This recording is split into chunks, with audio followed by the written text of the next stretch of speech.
Saludos amigos, bienvenidos a Muévete, el programa del cooperativismo. Hoy tenemos un programa especial, particular, y desde unas instalaciones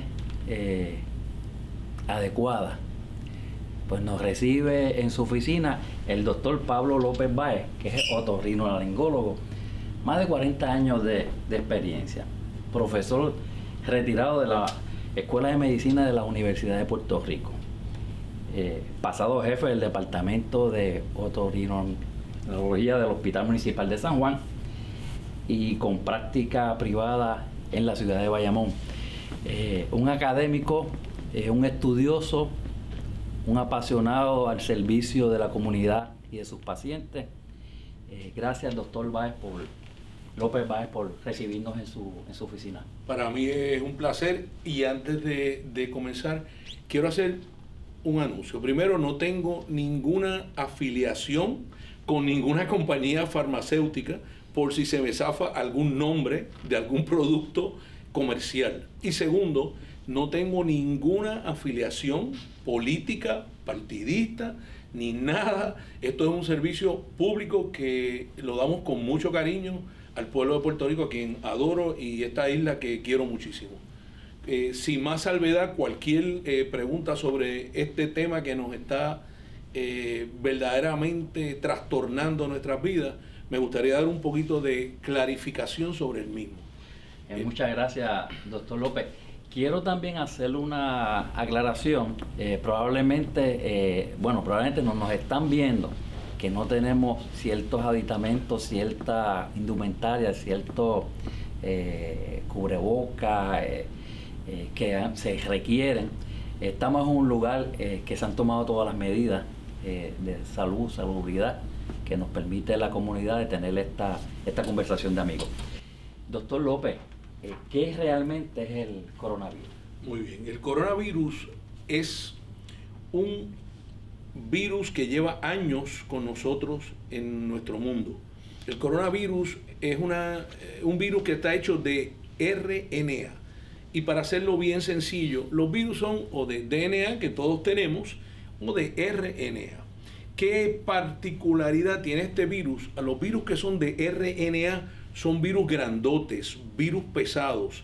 Estos virus, cuando están en nuestro cuerpo y nosotros los expulsamos, caen al suelo rápidamente por su gran peso molecular. Es interesante que este virus lleva con nosotros muchos años, y con muchos animales también. Si ustedes buscan algunos detergentes, algunas desinfectantes, dicen mata bacterias, mata cierto tipo de bacterias, mata algunos virus, y algunos dicen mata el human coronavirus, o sea, mata el virus humano del coronavirus. Por lo tanto, este virus lleva con nosotros bastante tiempo. Lo que pasa es que los virus tienen esta tendencia a mutar. ¿Dónde es que se origina? A pesar de que usted nos señala de que lleva mucho tiempo con nosotros, ¿dónde, si se ha documentado, dónde se origina? Bueno, esta cepa nueva, que todos saben que le llaman el Wuhan, porque es la ciudad de Wuhan en China, una ciudad de 11 millones de habitantes, una ciudad que tiene una cantidad inmensa de multimillonarios, es una ciudad hermosísima donde yo te diría que casi el 60-70% de las farmacéuticas están en esta ciudad. Esta ciudad tiene una peculiaridad, y es que tiene unos mercados, habiendo tanta gente con tanto dinero, mercados de animales exóticos. Y una de estas teorías es que este virus comienza en un animal que se llama el pangolín, que es como si fuera un armadillo con unas escamas. Y en la alimentación de algunos de estos países asiáticos están incluidos estos animales exóticos, y estos animales son portadores del coronavirus. Para ellos ellos no mueren con el coronavirus. Y si lo ingerimos, aunque el coronavirus no es que vaya al estómago, es que cuando tocamos la carne de estos animales o las escamas o lo que sea, y después tocamos una de nuestras 3 puertas de entrada, ahí podemos adquirir el coronavirus. O sea que originalmente la primera cepa de este virus sale de Wuhan, China. Pues mucho se está hablando en los medios de comunicación, hay bastante información, hay bastante desinformación también. Mucha. ¿Y cuáles son los síntomas que nosotros debemos estar pendientes, que nos avisan que algo no está bien? Okay. Esto es bien interesante porque ha cambiado todo el patrón de síntomas. El coronavirus, cuando entra a nosotros, básicamente puede entrar por 3 puertas nada más: la nariz, la boca o la conjuntiva de los ojos. Son 3 áreas de mucosas que el virus pues le gusta esa área, se acomoda ahí cómodamente. Por eso es que la exigencia de que se laven las manos y no se toquen la cara.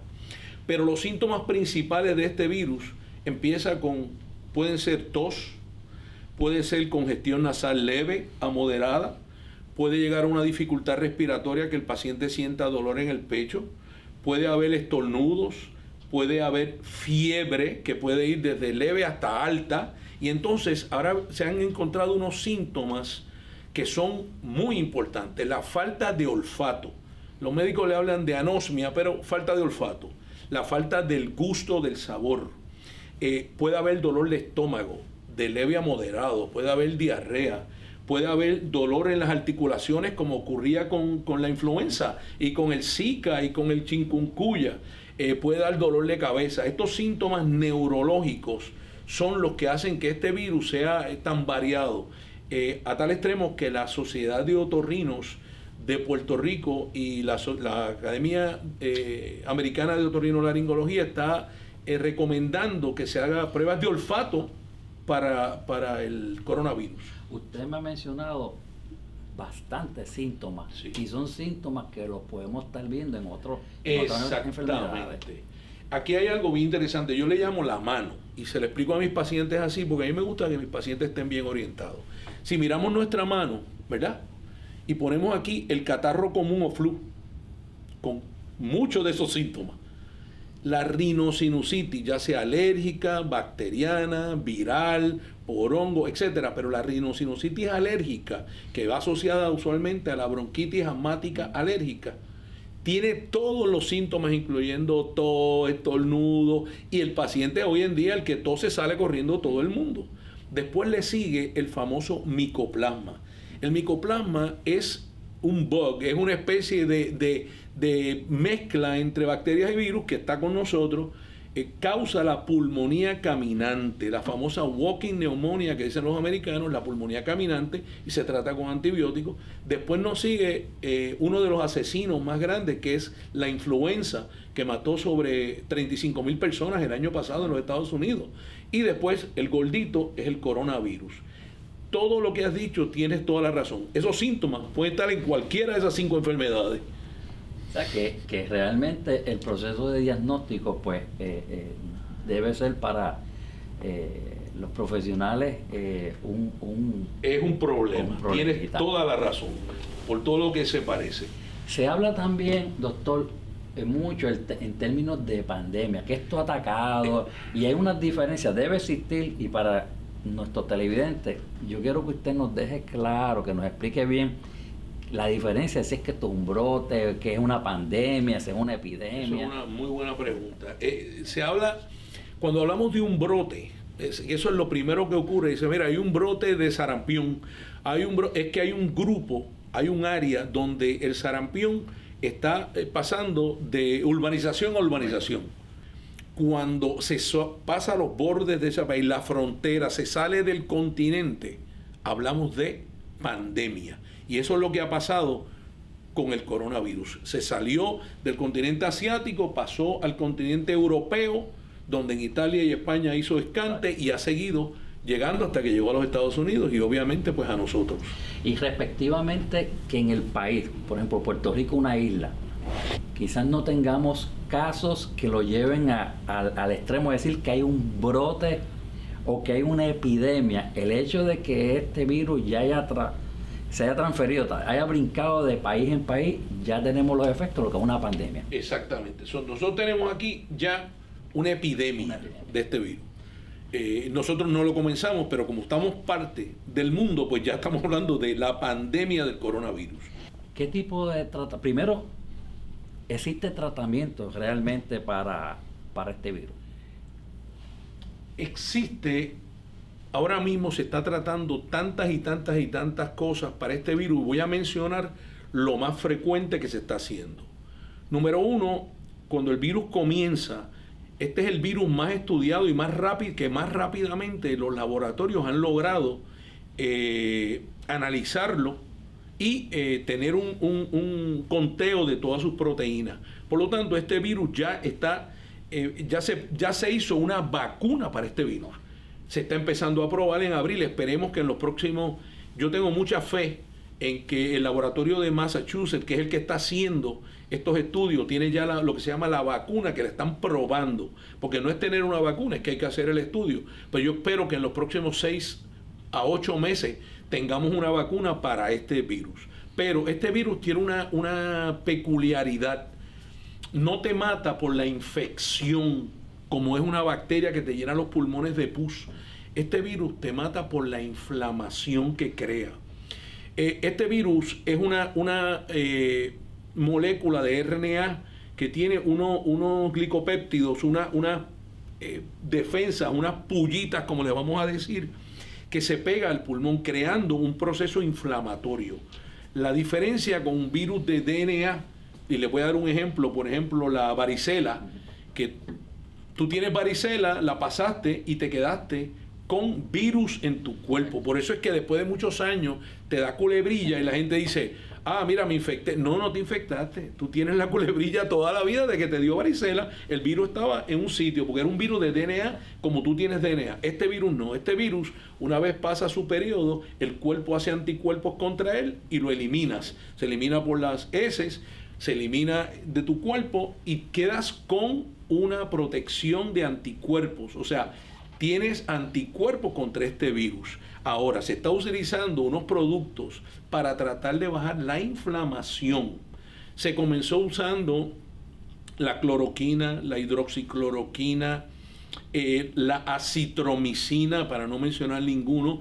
Hoy en día, dependiendo de la fase, si tú estás muy mal, el pulmón está inflamado, han utilizado en algunos hospitales en Estados Unidos hasta metilprednisolona, que es un antiinflamatorio, es una cortisona que no se debe dar al principio, porque las cortisonas pueden bajar las defensas, pero en este caso es mandatorio para bajar la inflamación de ese pulmón. Y eso es lo que se está haciendo. Una vez estás en la fase pulmonar, estás en una fase bien tétrica, una fase que está bien cerca, más del lado de fallecer que del lado de curarte. A mí me llama la atención de por qué la ciencia ha avanzado, si podemos decir, en el proceso de estudio tan agresivamente cuando hay otras enfermedades complicadas que venimos arrastrando, todo el proceso que hubo con el HIV, que tardó muchísimos años. Y en ese sentido, ¿qué ha hecho a la ciencia moverse en un giro tan acelerado, buscando un remedio, una cura o algo que nos proteja? Esto es una excelente pregunta.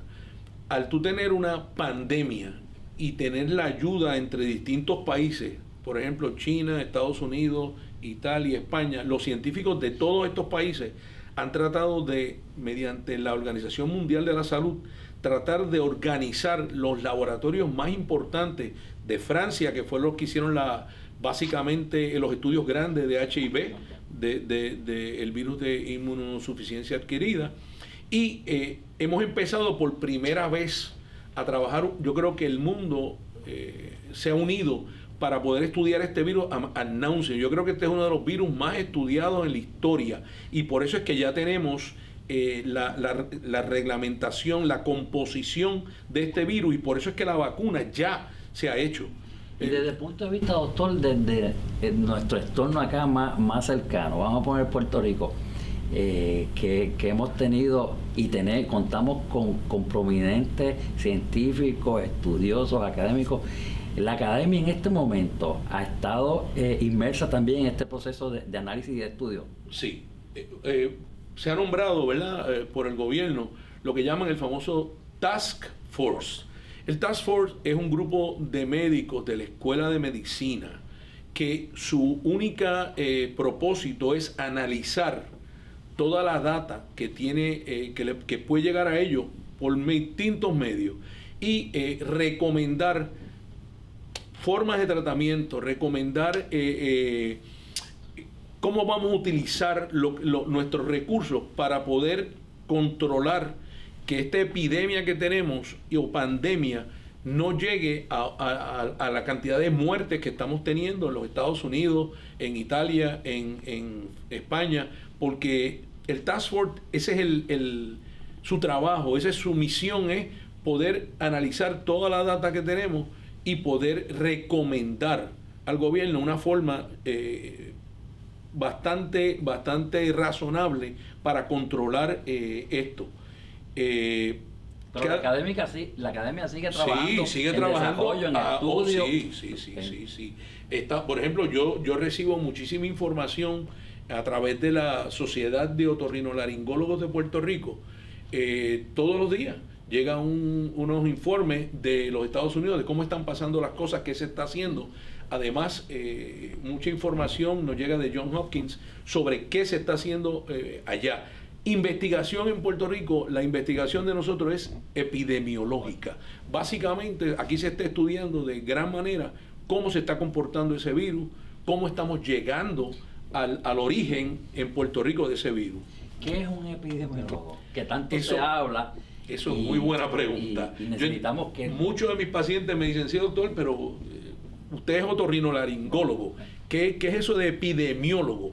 Bueno, un epidemiólogo es un médico que puede ser, esa especialidad puede ser un internista, un pediatra, un médico generalista, un emergenciólogo, un cirujano, que estudia la forma en que se desarrollan las enfermedades, empezando por reconocer la enfermedad junto tal vez con un infectólogo, que es el que estudia la enfermedad per se, y entonces analiza la data para llegar a un punto donde esa epidemia que fue brote, podamos entender cómo pasó de brote a epidemia. O sea, empezando con el grupo, bajando hasta que va llegando a ese primer contacto, que es lo que se busca, ¿verdad?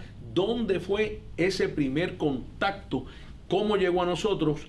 ¿Cómo se esparció? ¿Cómo se regó a través de las distintas ¿verdad? Personas que están junto con esta persona o quién estuvo con él? Y así eso es lo que hace un epidemiólogo. Básicamente recomienda aquí hay que frenarlo porque para que si no esto va exponencialmente a llegar a un punto en que no es controlable. Que en el caso del epidemiólogo del Estado pues tiene a su vez un grupo de profesionales trabajando. No es que sea él, que tengamos exacto. una persona solamente, no, tenemos un grupo de profesionales bajo el mando, la dirección de... Yo le decía a uno de mis pacientes que me preguntaba sobre, da la casualidad que la pregunta que me hiciste era, doctor, eso del Task Force y epidemiólogo, el Task Force no trata pacientes a menos que no sean en sus prácticas privadas. El Task Force solamente analiza data y recomienda. Lo mismo que el epidemiólogo. Los epidemiólogos no tienen el hospital lleno de pacientes. Ellos simplemente le dicen al infectólogo, mira, aquí se está convirtiendo en una epidemia, vamos a buscar el origen de esto y vamos a tratar de frenarlo en la primera persona que llegó. Cómo se contamina y cuántos más hay para que no siga regándose este tipo de enfermedad. Yo quisiera regresar unos minutitos atrás de esta conversación porque un poco me llama la atención cuando usted nos hablaba sobre las distintas etapas de esta enfermedad, cuando llegábamos a la parte pulmonar, que ya se complica el cuadro, y me decía que pues, en la mayoría de los casos pues uno está más cerca de otro lado que de allá que de acá. Entonces, mucho se habla en Puerto Rico de los famosos respiradores. Unos le llaman ventilador. Yo quisiera saber, para que el público entendiera, qué realmente es un ventilador y cuál es su uso. Tienes una pregunta bien importante ahí. Mira, que es la batalla en los Estados Unidos con tener ventiladores esperando en almacenes por cuando el paciente llegue. Cuando un paciente pasa por las distintas etapas del coronavirus, que el virus ya llegó al pulmón, ese pulmón recibe un proceso inflamatorio tan y tan grande que la ventilación, el intercambio de oxígeno se afecta. Y por lo tanto, ese pulmón, si se hace una placa o un CT, se ve como si estuviera cristalizado. Eso quiere decir que el intercambio de oxígeno está limitado. Eventualmente, la fuerza que tienen que hacer los alveolos, o sea, las celulitas del pulmón, o sea, los agujeritos del pulmón para mover el aire, se bloquea. Por lo tanto, tú necesitas entrarle aire a presión. Un ventilador básicamente es una máquina como si fuera un Venturi. O sea, que un Venturi es que empuja el aire a presión, lo que hace para llenar goma, para ponerlo bien sencillo. Y entonces le estás empujando oxígeno a ese pulmón a una presión que el ventilador te dice, ese pulmón específico necesita tal presión. Básicamente el ventilador es una computadora pequeña que está conectada a un tanque de oxígeno donde le dice, mira, ese pulmón necesita ahora mismo 30%, 40%, 50%, lo que sea, de oxígeno para poder tener un intercambio compatible con la vida de este paciente. El paciente tiene que estar intubado. ¿Por qué? Porque el respirador funciona automáticamente enviándole ese oxígeno a presión, esa mezcla a presión, para que ese pulmón expanda lo más que pueda y puedas intercambiar oxígeno y así nutrir el cuerpo de oxígeno.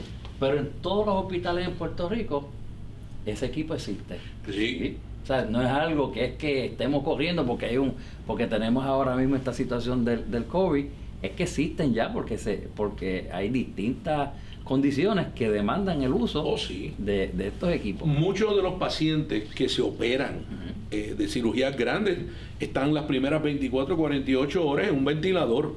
La máquina que todos conocemos que da anestesia es un ventilador. O sea, cuando el paciente está anestesiado, que se intuba, le pasan un tubo para poderlo operar, está en un ventilador, está ventilando esa máquina por él. Él no está ventilando espontáneo porque lo tiene sedado completo para poderlo operar. Las máquinas de anestesia son ventiladores. Los neumólogos en Puerto Rico utilizan ventiladores constantemente en pacientes con enfermedades crónicas pulmonares. O sea, Puerto Rico debe tener unos 1000 algo respiradores o ventiladores. Y actualmente yo vi esta mañana en la gráfica que da el Task Force de Puerto Rico, sí, nos quedan 600, 700 ventiladores sin usar. O sea, Puerto Rico no está en una crisis todavía y esperemos que no lleguemos a esa crisis, ¿verdad? Hay unas medidas que nosotros debemos tomar para cuidarnos, para protegernos. Y yo quisiera, porque hay muchísimas cosas que se dicen, desde remedios caseros, el acceso, la democratización de la información a través del acceso al internet nos pone en contacto con información buena y información errónea. Y muchas veces, la mayoría de las veces, esa información hay que estarla validando, corroborando, porque es información errónea que puede conllevar a que personas pues se hagan daño realmente al seguir estos consejos que salen así por las redes. ¿Qué tipo de medidas debemos tomar y qué aditamento debemos utilizar? Esto es bien importante. Vamos, para decirte todo correctamente, vamos a empezar con ese contacto. El coronavirus solamente se transmite por las gotas de tos o estornudo. Cuando alguien tose y envía miles de virus al aire, que pueden llegar hasta 12 pies en un estornudo fuerte, 6 a 8 pies en una tos. Por eso el uso de mascarilla no es solamente para protegerte tú, sino para proteger al otro también, a las demás personas.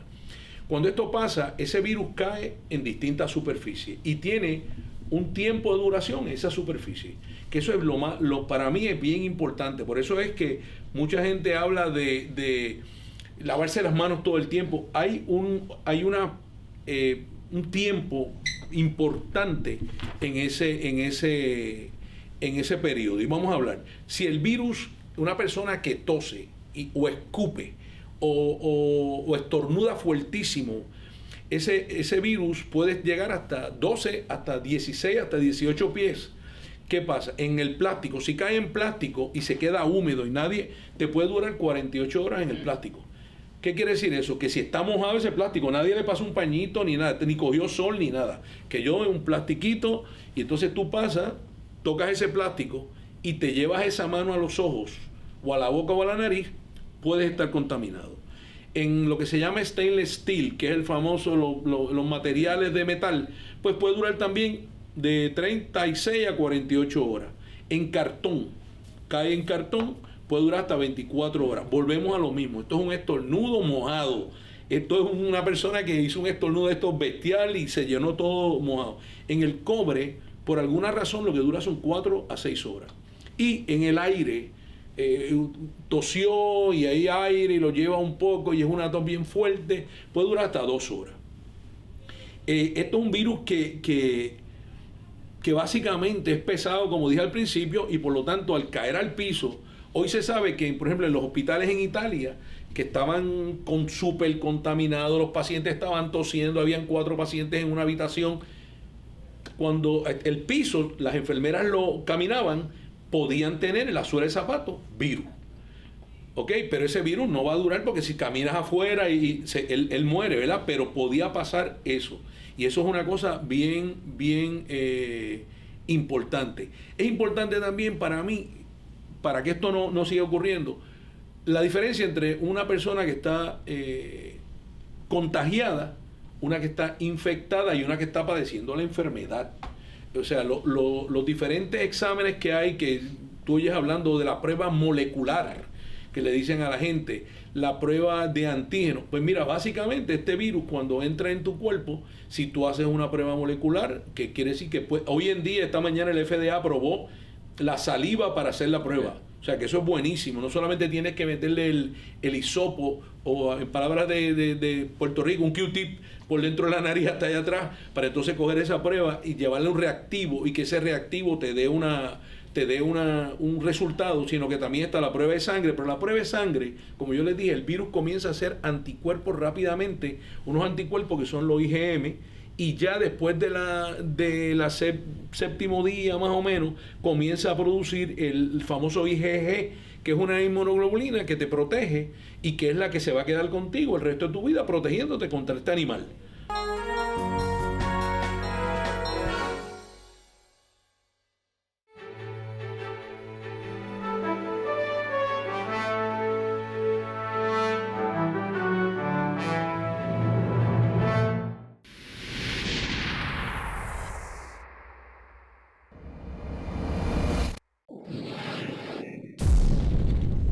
Produce Here and Now para Vega Corp.